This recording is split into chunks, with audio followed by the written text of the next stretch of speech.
Draw looms despite 6 for debutants Curry. Cheteshwar Pujara scored his third double ton of the season on day 2 at Lord's. Sussex racking up 523 in their first innings in a dominant display of batting led by the stand-in captain.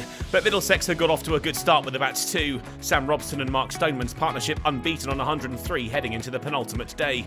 Robson was the first of the pair to move to 50, up to the mark within 4 balls of the third day. Encouragement early in the morning, but Middlesex would need a few more to be competitive. Stoneman couldn't join him. A first wicket at this level for Brad Curry, the experienced opener, trapped in front for 47. And he soon had a second. Eskenazi caught behind after 2 bites of the cherry by Ollie Carter. And he didn't have to wait long for a third. Robson bowled for 62. What a start to life in the LV County Championship for the trialist. Holden made it 4. The number 5 bowled for 2. Any more wickets, and Sussex would surely be extending Curry's 1-month contract. Milan and Simpson would stick together, the score moving past 150, but Middlesex needed something special soon, or they could well be forced to follow on. They made it to lunch unscathed, the score 182 for 4, still behind by 341. Milan and Simpson continued their solid partnership, worth 50 off 103 after the break, and they chipped away at the deficit, the score up to 200 after lunch. With a single off Curry, Milan went to 50, scored off 104 balls. They were still quite some distance from pulling level with Sussex, but they'd taken a lot of sting out of the match now. Their partnership was then worth 100 off 231 balls, and while Sussex had built a sizable first innings total, they were struggling to replicate that performance with the ball. And Simpson would join his partner on a half-century, his brought up with a perfectly timed drive through the covers to the ropes. He reached 50 off 137 balls. Tea was just around the corner when the Middlesex piece was broken. Carvelas with his first wicket. Milan out caught behind for 64. Holman and Simpson made it to tea unscathed. The score 283 for 5, and a draw was looking more likely by the second. Holman fell after the break taken by Clark in a gully off the bowling of Daniel Ibrahim. The hosts then brought up the 300 with a gorgeous straight drive by Roland Jones.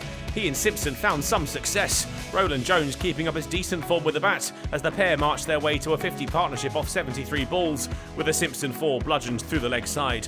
They kept steaming on, the score worth 350 with another Simpson 4, Rawlins on the end of the punishment this time.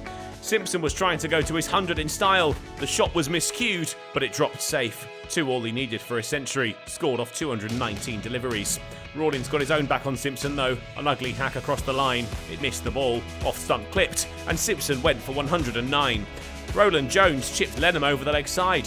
4 runs added by the bowler, another milestone score from a Middlesex man. He was up to 50. And Helm made an unbelievable start, 400 on the ball with 4 off Rawlins before he pumped Lenham for 2 sixes in an over. It was another effective partnership. Roland Jones sent 6s raining down across St John's Wood. The pair shared 50 off just 33 balls with a Helm 4 off Curry. Helm pushed them to 450 with a single, but after taking a ton of tap, Curry responded. Roland Jones his 5th wicket on debut, LBW for 85 off 78. Yadav in turn responded.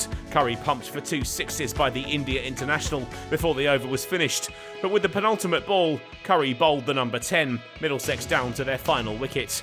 Murtagh was that man, caught behind Sky and Carvelas to Carter, and the day brought to a close with the fall of the wicket. In terms of innings, we've reached the halfway stage, but tomorrow is the final day at Lord's. That means a draw is an almost certainty, but Brad Curry won't care. The trialist has proved his worth with his 6-wicket haul and will relish every moment when they return for day 4.